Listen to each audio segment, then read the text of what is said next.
Well, I finally got a Friday off. So I got a 2-day weekend. And I've come back out to the same spot where I found that big set last week. I just popped out here 2 Fridays in a row to look it over and had a little bit of luck, so I decided it was worth spending a day back up in here. I'm sort of working my way around the edge so I don't have to go through the same country I went through to get in last time. Probably going to be hot today, but hoping for a good day. Hoping to meet up with Parker tomorrow. Get a little bit of Country Boys. That's his YouTube channel. Country Boys shed hunting. If he ends up being able to go, then we'll probably go look for some desert deer tomorrow. But tag along. I'm hoping to get into some antlers today and hoping to have a good day. We'll see what happens. Well, I finally got a little antler here. Haven't had much luck today. Or rather, I got an old big antler. Finally. I sure thought there'd be more in here, but it must just be too high because just not finding a whole lot. Oh well, there's a start. Alrighty. I've been hiking for a long ways today. I'm out here looking for another specific bull, but I am not having any luck finding any elk sheds or deer sheds. There's lots of sign, way more boot tracks than you'd like, but I finally am a little bit out of the boot tracks, but still no elk sheds. I'll answer a couple of questions while I got a second. I had somebody ask me, and notice you always have an earbud in your ear, what are you listening to? Well, 90% of the time I'm listening to a Lewis L'Amour book. I find that I focus better on looking for sheds and get less distracted if I have something taking up about 25% of my attention. So yesterday I was listening to the Sackett brand, which is my favorite, my top 5 favorite books. I have about 5 that I like about that much. I've probably listened to it or read it 10 or 15 times at least. If you haven't ever read the Sackett brand, you got to read it. Man, I'm hoping to get into something today. Going out on this mesa right here, and I just did see something I wanted to show you. I'm not just flapping my gums. Let me show you this.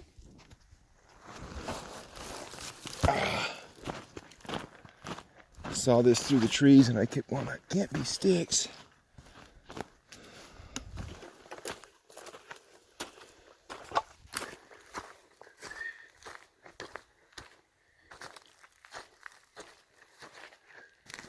What a weird little buck. Pretty recent with that fur still on it and the shape it's in. Look at how crazy that thing is. Had to have had some sort of disease.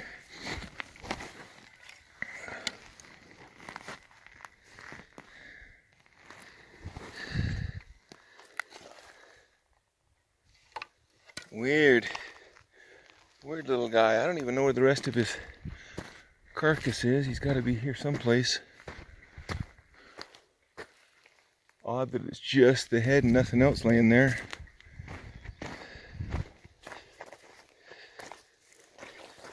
But at least I saw an antler today.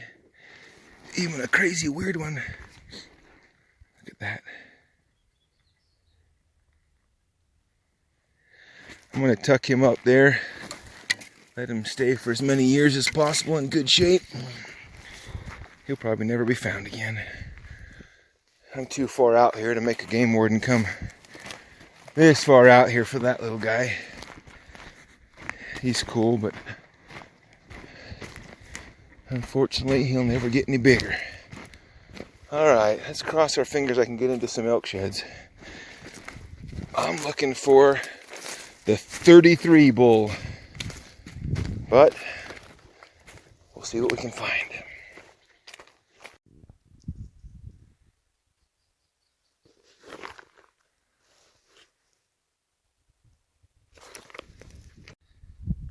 Too far away now to see very well, but he's got first, seconds, thirds, and quite a bit on his main beam already coming out.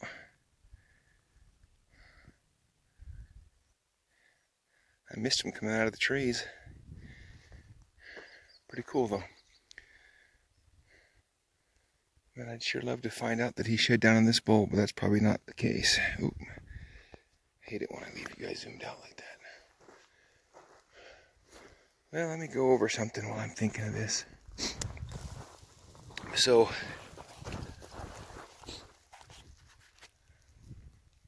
get a lot of talk on years like this about, do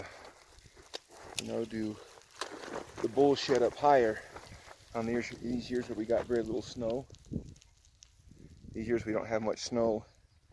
Do I change how I shed hunt? Well, I'll answer that, and the answer to me is no. I'd be curious what you guys' thoughts are, because I know everybody's area is different, but here's what I've found over the years. Cows and smaller bulls, yes. A lot of them will fight the snow levels, and they'll stay as high as they possibly can.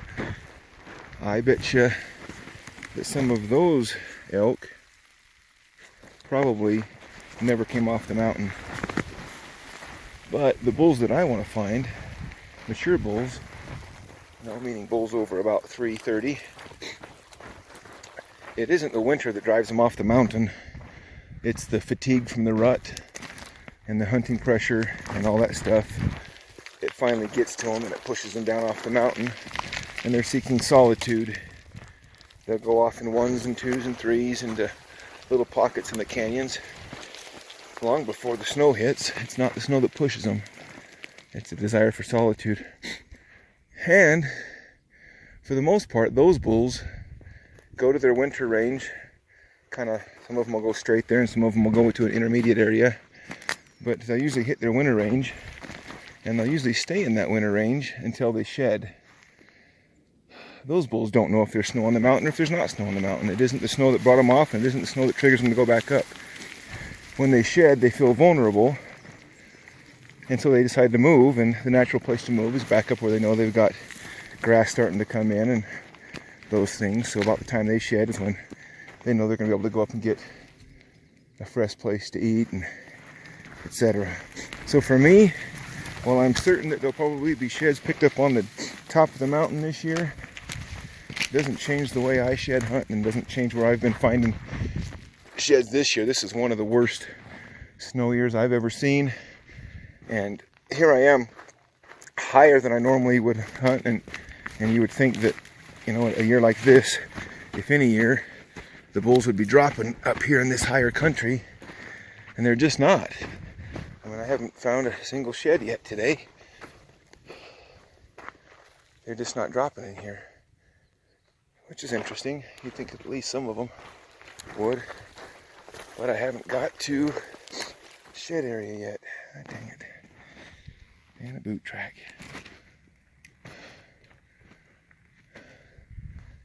But there's always a chance of finding deer sheds in here. And I might get lucky and still come up with an elk shed. But I'm curious as to what your experience is in your area. Do the elk shed in different places every year depending on the snow levels? Or do the elk follow a pattern and pretty much every year follow them? And I'm specifically talking about those big bulls that we want to find. The areas, whatever's big for your area. There are places where a 300, 320 inch bull is a big bull. So if you guys would comment and give me your input on how the elk differ from good years to bad years as far as winter, let me know. Finally, it's like 3 o'clock in the afternoon. I left the house at 6:30. I've been hiking all day, and I can finally see a nice fourth sticking up out of the sagebrush over here. Oh, finally. Gotta savor the moment here because it's been a long day. And yesterday I just found that one chalky one in a pretty good hike. So, gotta break the slump. Let's go see what I got. I'll bring you all the way over. I spotted it from looks like about 40 yards away, but I think it's a good antler.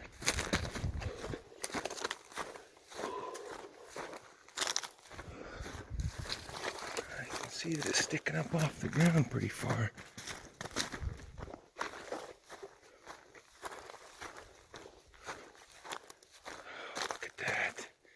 It's brown.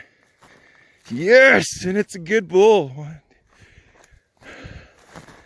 Oh man. Finally. Finally. Oh. So excited. Oh, no wait. Oh, I had a heart attack. I thought I was looking at the other side and it was a stick. Look at that. A brownie to start the day. Late in the day. Oh, let me pull him out. Just a really pretty, solid 6 with a San Juan 3rd. That is super cool. Did not go home empty-handed. I thought that finally the Vortex hat was going to let me down because I'm 2/3 of the way back to the truck. But I finally decided to walk this flat. I'd already walked it once. I'll tell you the secret. Is it a lucky hat? No. The reality is, all that sweat you see there on that hat, it's the miles and miles and miles and sweat and footsteps and toil, persistence. That right there is the secret to finally walking up on that, just not giving up. Look at that back end on that. What a cool bull. Let me see if I can't find him up, if I match him up. Ah! All right. I either just matched it up or I found another brown. These trees, look how thick this is. You gotta be sheer luck. I mean, not finding anything all day today. It's one of those places that you know I could come out here 5 more times and you'd find something 2 times and nothing 3 of the times. It don't mean they're here, not here. It just means that it's hard to find them in here. They're thick. But persistence, persistence. I think I matched him up. Look at this. Woo!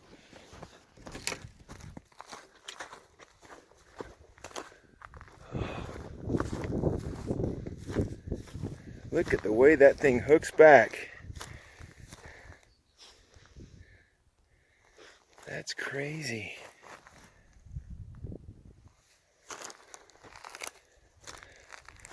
Pretty sure that's him. I'll have to take this one off my pack. If it is, I'll show him to you. Yes! Oh, I haven't found a brown in, since Kevin was here. I found that little raghorn brown.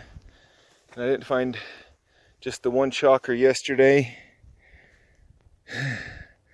And nothing all day today. I'm 1.3 miles away from the truck. So I'm just about back down to the road. But I got a brown set. Super pumped. I'll show them to you. All right. Let's see what we got here.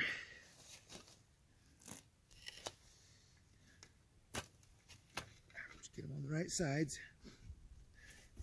Look at how crazy the hook is on that beam.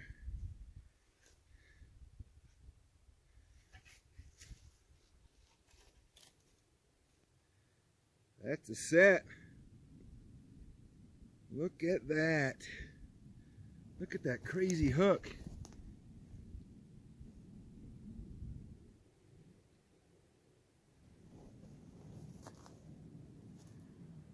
Wow. That's a pretty cool bull. not real old. It'll be probably something pretty cool this year. Yes! Brown set!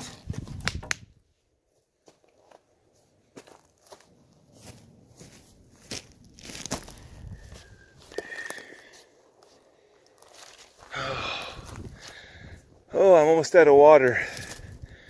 But I'm going to spend some more time here. A bull like that wouldn't be alone. So I'm going to look some more. Oh, and one more thing. If you haven't already, subscribe to my channel if you would.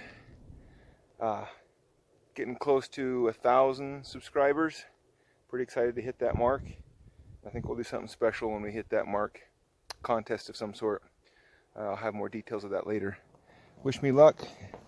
Hopefully I'll come back and show you another one, because I think I found where these bulls were when they shed, and maybe I can find some more. Now what in the world?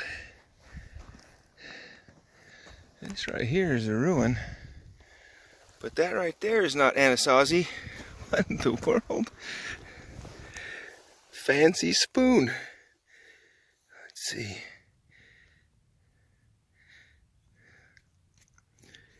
Somebody borrowed their wives', it says Oxford silver plate.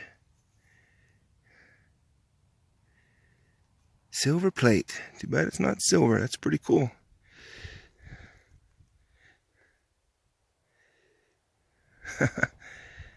I might pack that just for the fun of it. Still crisscrossing this flat, hoping to find another bull. Like I said, I'm getting low on water. Luckily, it hasn't been terribly hot today, and the clouds keep coming over and giving me a little bit of a break.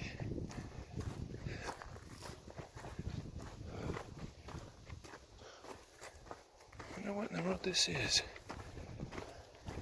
See these rock? There we go. See, there's a little pottery. Second, I was pulling a cactus out of my calf. There we go. See? Here's a little dwelling.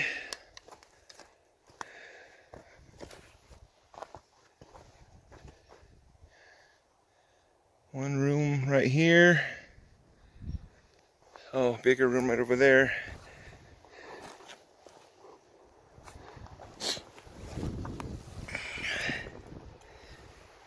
Broken one. Let's see if we can turn something cool up here real quick.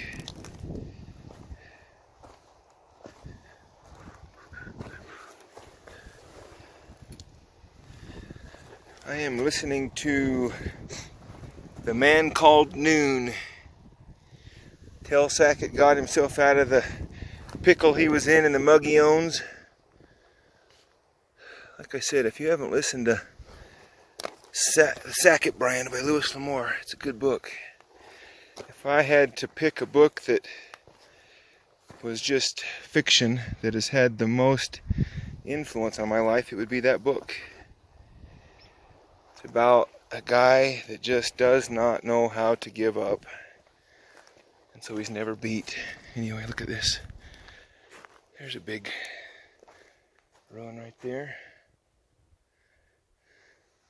Somebody came out to look at this ruin and stole their wife's silverware and left one out here. You can imagine when they got home, where's that fork that you took?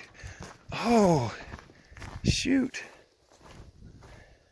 I was hoping to turn up a point or something cool right here quick.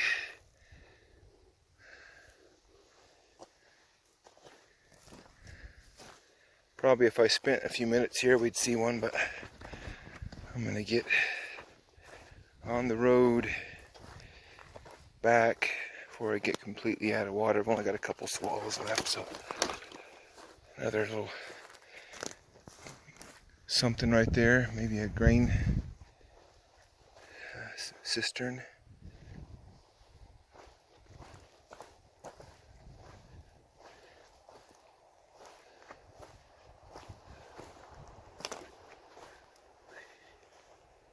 So while I was out walking around finding just 2 browns, my mom and Denise and everybody went shed hunting today, and my mom found. Have you ever found sheds before? No, this is my first This is time. her first time. Yes. She went shed hunting with me last year, and she didn't find anything, so I'm not that good of a guide. But Denise took her out someplace today, and she's pretty excited. Because I found a 3, a 2, a 1. She found a hard white 3-point, and then a hard white 2-point, and then a brown spike. Did anybody else find anything good? Yeah. Bryce found a brown 4-point. Really? And Denise matched up a pair of white 4-points. Oh, that's cool. Yeah. So they had a good day. I should have went with them. Yes, you should have. It was fun. Did you see the pictures we took? Not yet.